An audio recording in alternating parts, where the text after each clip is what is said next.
is similar to the focusing on the forms, but it's just focusing on that? The focus on, can you say that? The focus on the eye consciousness? Well, you said eventually we notice the eye consciousness, as we do this. Yes. And before we've noticed that, we're more focused on forms. Yes. We're totally fixated on it. Right. Now, do you feel like, it's almost, we consciously fixate on forms, but yes. Do we shift our perception and focus on eye consciousness, or is that kind of something that just happens on its own? Well, yes, both. You're remembering, your recollection of I am aware presence is part of the contemplation, and also it happens of its own. So let's say that you have an apple tree, and what you do, because the apple tree is in the orchard and there are a couple of large oak trees around that are blocking the sun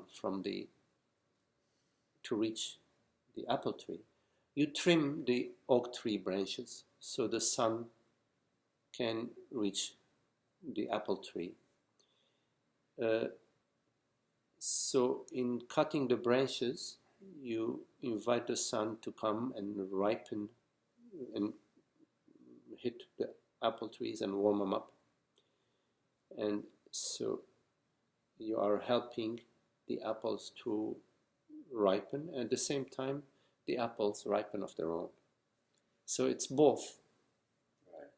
You recollect consciousness, you recollect that consciousness, meaning that whatever is arising to I. Yes, there are formed perceptions and sensations, and there is the I of consciousness, I presence. I right now hears these words, and this I that hears these words is not an object, has no form, is not a female or male consciousness, is not a tall or short consciousness. Yes? Yeah. You recollect that. You recollect that over and over, which is the trimming of the oak tree branches, and then the fruit ripens of its own.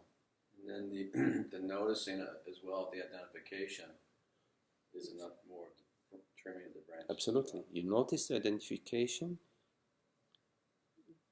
It's very beautiful. If you notice identification, means you are not completely being overcome by the identification, because identification at its highest degree, you're not even aware that you're identified. Right.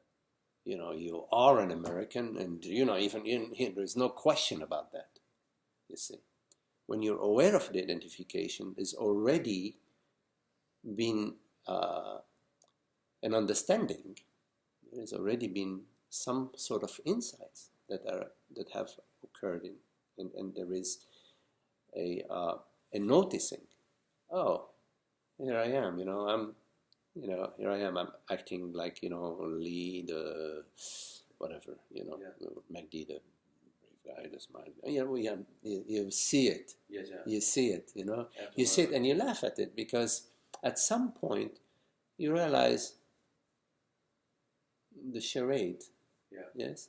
Yeah. I mean, there's different degrees, of course. You find yourself lost sometimes. Yeah. Other times you're in the middle of it. You catch yourself. Absolutely. Sometimes you right up present front. to it from the Absolutely, yes. They're different. Yeah. Yeah.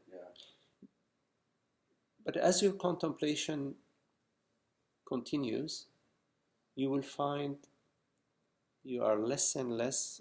There, you said 3 degrees. One of them where you're totally in the middle of it, and another one's where you're sort of in it. Another one you catch up. You will find that you're more and more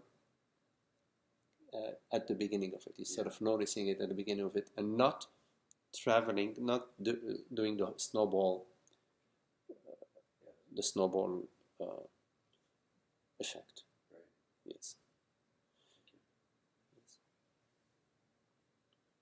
So the recollection of God, the recollection of truth, the recollection of the magnificence of the self is a beautiful recollection. To read the scriptures of the sages, to come to satsang, to contemplate, some of the poetry that comes out from the sages and the words that come out from the sages. This is part of what you do, and the rest is done.